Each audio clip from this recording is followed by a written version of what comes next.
Hi everyone, Aaron here for Zollotech, and the iPhone XS and XR have been out for a little while at this point, and if you're trying to figure out whether or not you want to upgrade to them, or if you have decided you want to upgrade, I wanted to try and help you decide whether or not you should get the XS or the XR. Now the XS comes in 3 different colors. This is space gray. You can also get it in silver and gold, and the iPhone XR comes in a lot of different colors. This is the product red edition, and then you've also got silver, space gray, blue, red, yellow, and coral. So you got a lot of different choices.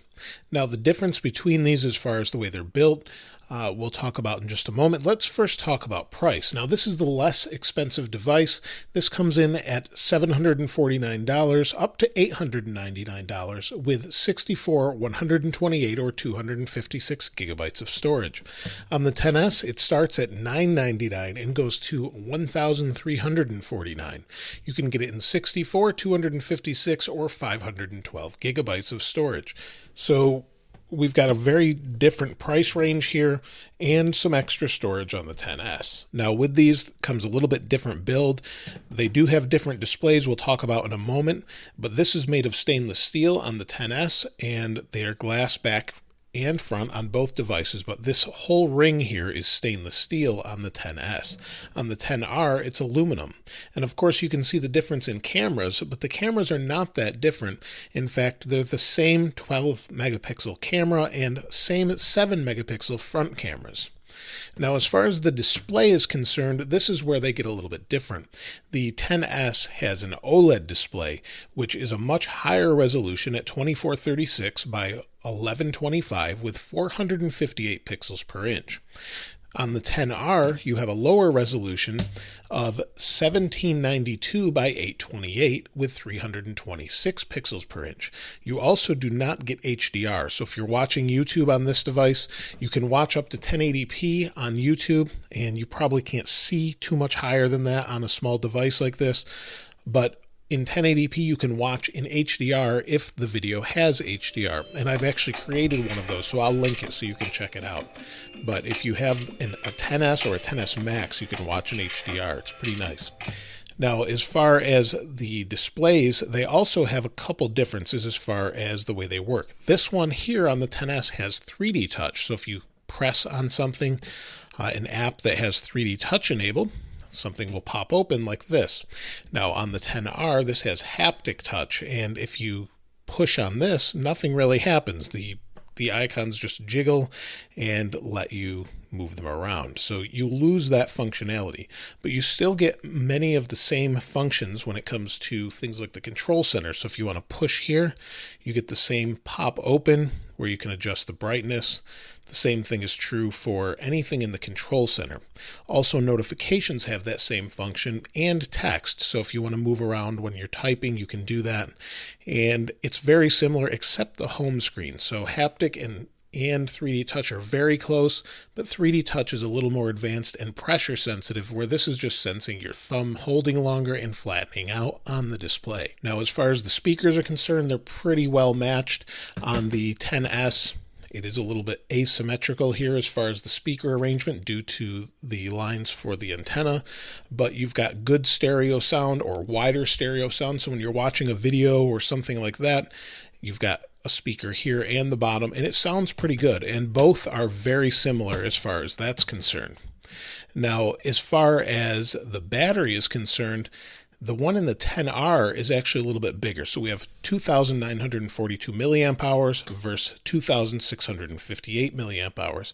I found that in my use between the two, I definitely get more battery life out of the XR. I think that's also due to the display not having as many pixels to push around, so you don't have to use the processor as much. But the good thing is you've got the same exact CPU in both of them. You've got the new A12 Bionic processor. It's incredibly fast and works really well in both of these devices. Now both of these have Face ID, so if I turn the display off, tap on it, it'll see my face and unlock on both of them, and you can just unlock it. That's pretty nice. And then also, both of these have some water resistance, but the iPhone XS has IP68 certification where the XR has 67. That basically means that this can be submerged underwater in about 2 meters of water, where this is good for 1 meter.